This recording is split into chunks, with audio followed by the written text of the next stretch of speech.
Hello and welcome to the next episode of Gully to Gully. And what a test series we're having in India. India, England, it's really been a series of the ages. This is probably the first time in at least the last 7, 8 years that India have been properly tested. But yet, today, they have shown why they are one of the best all format teams, if not the best all format team in the world. They made it to two World Test Championship finals, and even though it's home conditions, they seem to really pack a punch. I've got Zahid with me. Zahid, look, at the end of the first test, we were talking about how great Bazball was and how India at times didn't have answers, especially without Virat Kohli. And in this test match, it all seemed to just work quite brilliantly. Yeah, absolutely. I mean, with the bat, you say, obviously missing Virat Kohli. I still think they do miss him in the middle order because just isolating everything else and looking at the batting, I think both of India's innings were one-man shows. I think it was Jaiswal's double hundred in the first innings and then Gill's hundred in the second innings, which ended up proving to be the difference from a batting point of view. Of course, we'll get on to Bumrah and his fantastic stuff with the ball in these conditions. But I think it was that Jaiswal double hundred. I mean, you talk about Oli Pope's 196 in the previous Test match. If you were to look at one match changing innings, I think it has to be that double hundred. Because I mean, India scored what 396, 400 in the first innings, and 209 of Nice. those came from one batsman. So that's over 50% of the runs there and then. Yeah, and no Um, doubt about that, right? No doubt, no doubt. But I think the one thing for me, the most telling stat is everyone in England got starts, yeah, right? Especially in the first innings. Like, there is no excuse when you're in, you've got yourself in, you're 20 odd, and yeah, you and this and the it wasn't like it was a really a really sketchy 15 yeah, 20. It was as if it was a normal 15 20, as if you were getting into the game, and they just gave yeah, their wickets away. So that's why I actually think Bumrah was a yeah, real differentiator, because some of, like, the ball to Ollie Pope. I mean, Ollie Pope could be on 110 and he would get yeah. and he would get out instantly with that ball, right? So sometimes you just have to accept. And I know Test cricket, all forms of cricket, you think about the batter first for man of the match. But for me, I mean, Jasprit Bumrah, that spell for me Yeah. just cements his legacy, as I think he'll go down as India's greatest fast bowler. I mean, I don't even think there's a debate I on that. mean, would you put him today as the best all format bowler in the current Yes, era? yeah, yes. I mean, I mean, who would even come close? I can't even think of people who'd come close. There's probably No. Cummins. I think I'd say Cummins is Yeah. there. I mean, but you've got to remember, when you think about Australia, bowlers hunt in packs, right? Yeah. You have, if you take Cummins or Hazelwood or Stark, they're better because of Each other. their partners, right? If they Yeah. didn't have their partners, they won't be as good as they are. Bumrah, yes, okay, he has Shami, he's got Siraj, but when you compare the trio, I think you'd say Australia's trio is better, which in my mind makes Bumrah better than the others, because he carries that attack on his shoulders, right? I mean, Yeah. and when you think about Cummins and like Hazelwood and Stark, I mean, I don't want to be too critical because they're brilliant, but they do bowl in like bouncy wickets, right? I Yeah. mean, most of the time. And let's be honest, as Pakistan played that Test series, we gifted them wickets also. Sometimes I do Yeah. feel the opposition does gift them wickets. Yeah. Bumrah, not much in the wickets, especially not in this Test match in Vizag. He just created magic out of thin air, and look, it Amazing. was instrumental. And the amount of times he got the batsman bowled, right? I think that makes a big difference because he knew the sort of wicket it is, and that's the thing. He's a smart person in general, right? So he just knows how to use the conditions, what the conditions are like. He adjusts his line, his length. He knew that on this wicket, he's not going to bowl it outside off someone, get it to seam and swing. It's going to be full and straight. And yes, the bounce is a bit uneven, and that works in your favor. But if you're bowling Yorkers at 95 miles an hour or 90 miles an hour in swingers at Oli Pope, you can't do anything anyway, regardless of what the pitch is like. So obviously Yeah, a couple of wickets. I think it was what Ben Stokes in the first innings, where he got him bowled and Ben Stokes like literally dropped his bat. Like, what yeah, is going like on he with this did pitch? against Mitchell Stark in 2019. That pronounced drop bad. You're like, what do I do now? Yeah, but but I mean, phenomenal bowling. And again, it's you talk about the pitch and everything, but I mean, he's a fast bowler. He got 9 wickets in that Test match in those conditions. Um, yeah, and look, Absolutely phenomenal. I think he's second fastest to 150 wickets. When you Yeah. look around him, it's all Pakistan. It's Waqar Yunus at number one, right? Number three, Imran Khan. Number four, Shoaib Akhtar, right? No Wasim Akram, which is a surprise for many because many people say he's our greatest. But, you Yeah. know, I'll just take a minute to say that Waqar Yunus to get 150 wickets in 27 test matches, look, nobody will ever come close to that. That's insane. It's because he had poor guy had injuries, which is why he couldn't Yeah. replicate that form early in his career. But that guy was like before speedometers, he was the most threatening and most dangerous Yeah. fast bowler around. That just makes Bumrah's achievement that much more special. I mean, the fact that you can come so close within spitting distance of an absolutely insane record speaks volumes, right? He himself Look, has had injury issues as well, right? It's not like he's consistently played for the last three, exactly, 4 years. He's been in and exactly. out of the team also, and to Yeah, have done that consistently, it's phenomenal. and look, if you think about batting, I say this time and again with India, you can't write anybody off. You know, firstly, they seem to have this endless supply of batters. I don't know what they do. They just keep coming through the front door, and everybody who they try comes up trumps. Yeah. One, it points to how much better their Ranji Trophy is compared to before. Like it's way more competitive now, Yeah. and they take it seriously. Like these players, like they have grown up playing first class cricket, not tape ball cricket, and then bringing them into Yeah. internationals. Yeah. But I'm most impressed with Shubman Gill because he was under the scanner, right? Everyone was talking about his faulty technique. Is he right for Test cricket, right? And every time one of those top order India batters have been under the cosh, they find a way to get back into form. And that shows that there's a lot of mental strength and fortitude there. The other person that comes to mind is KL Rahul.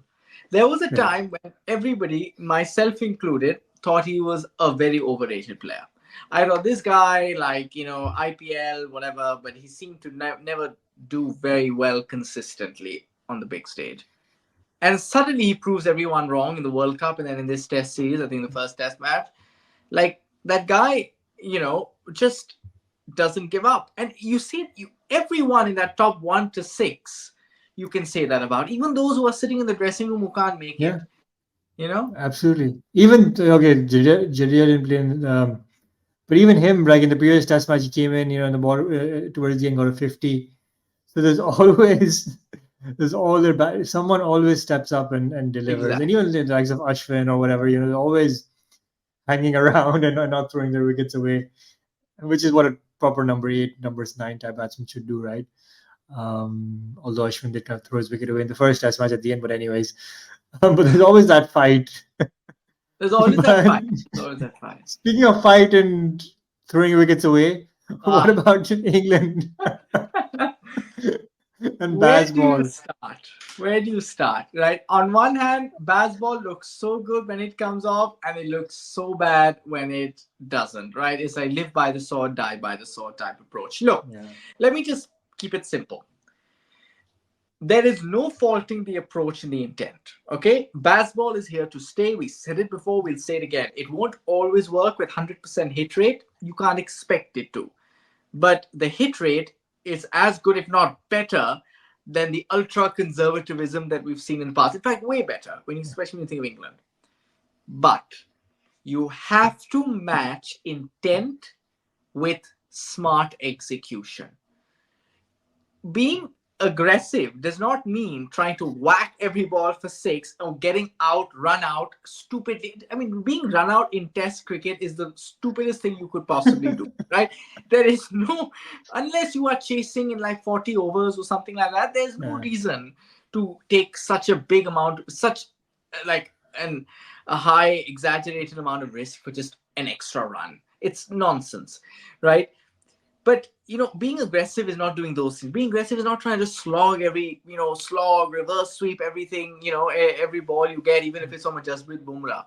I'm looking at you, Ollie Pope, from last Test match. But what you need to do is just do the basics right, and Yeah.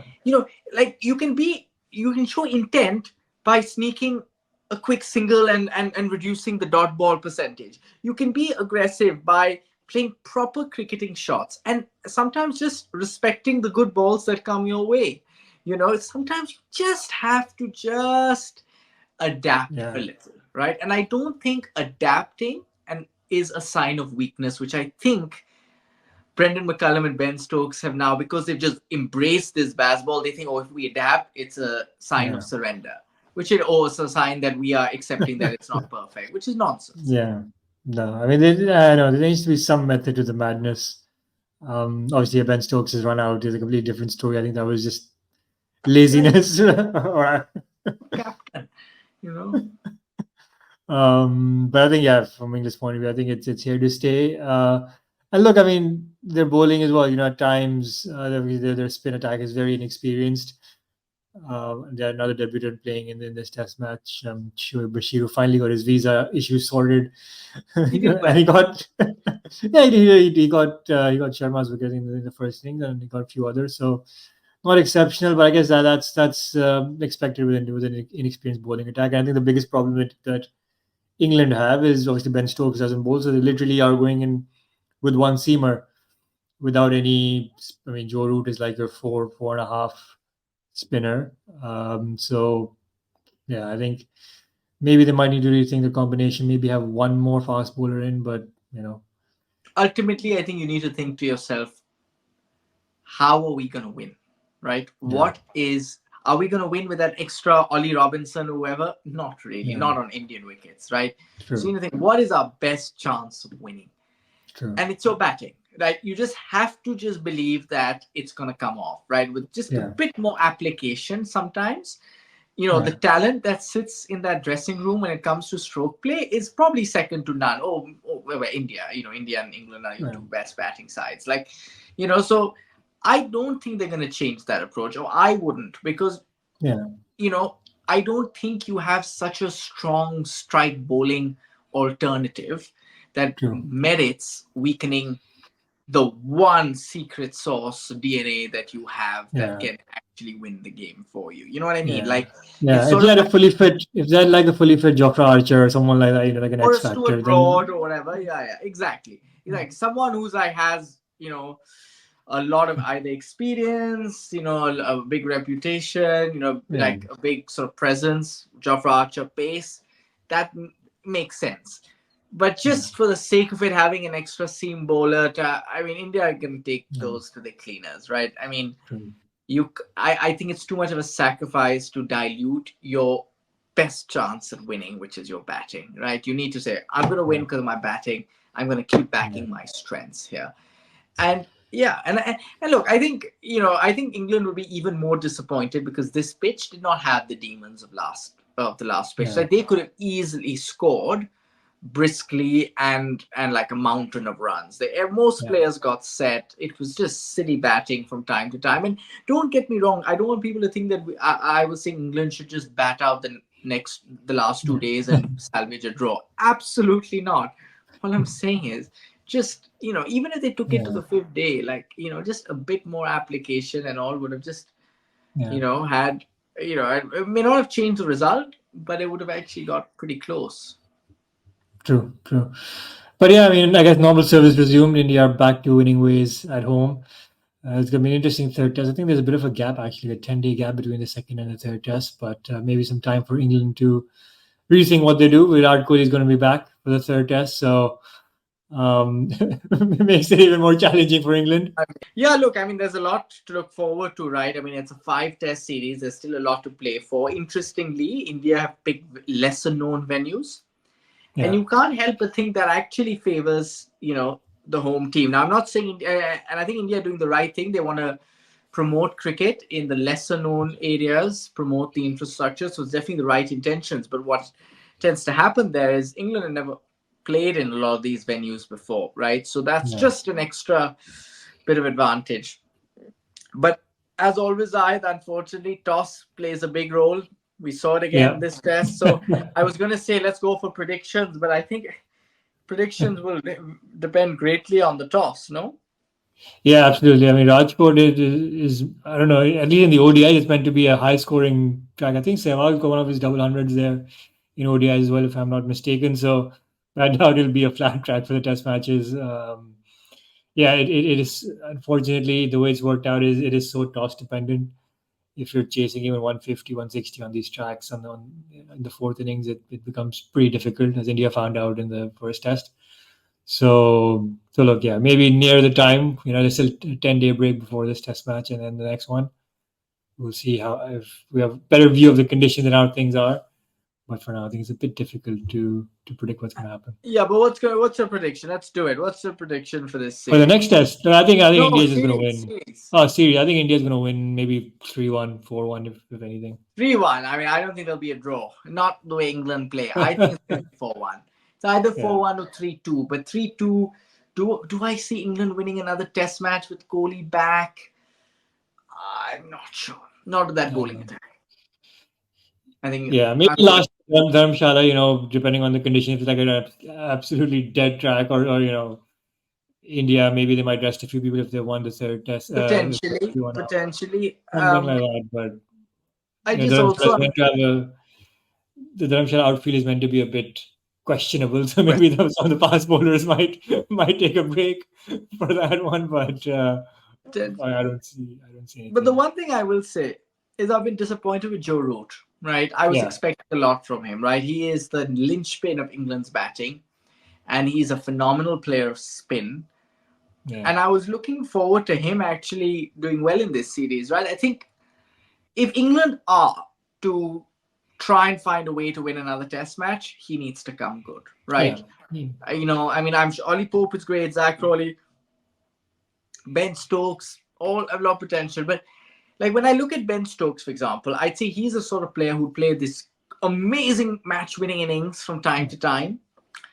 But I won't call him the most consistent test I mean, his batter. average is still 38, 39 in test Exactly. matches, I'd right? say After precisely all that. those innings that he's played. Exactly. So think of all the low scores he's had along the way. And the fact that he doesn't bowl, I think Yeah, puts a lot of pressure on him as a batter because he knows his only mode of contribution other than his captaincy and in the yeah, field, of course, is his batting.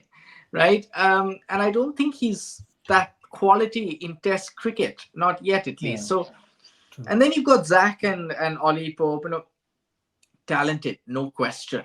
But you're playing in India, right? Against India. This is, what Australia famously called Yeah, the final frontier. It's like yeah, for non subcontinental teams, it's considered the mecca, the thing to the crowning jewel if you're able to conquer it, right? Like we do with yeah. Australia, for example. So I just think that you need Joe Root, right? It's just as simple as that. He is England's best batsman, so he needs to step up. I think he will eventually. He's meant to be a good player of spin, and he's done it in the past in India. There's no reason why he can't. As we've seen the likes of Gill, they've come back from a tough start, so I don't see any reason why he can't. So fingers crossed from England's point of view, he's going to come good and hopefully make it a more interesting series, because I think England need to perform with it, because I can see them crumbling really badly in one of these games, and that could just end the series there and then. Mm. But look, thanks, Zahid. This has been a fascinating few days of Test cricket. Yeah, It's been a couple of weeks actually of good Test cricket. Let's hope it continues. Yes, there's a break, but we'll be back covering more action and look forward to speaking with you soon. yeah. Thank you.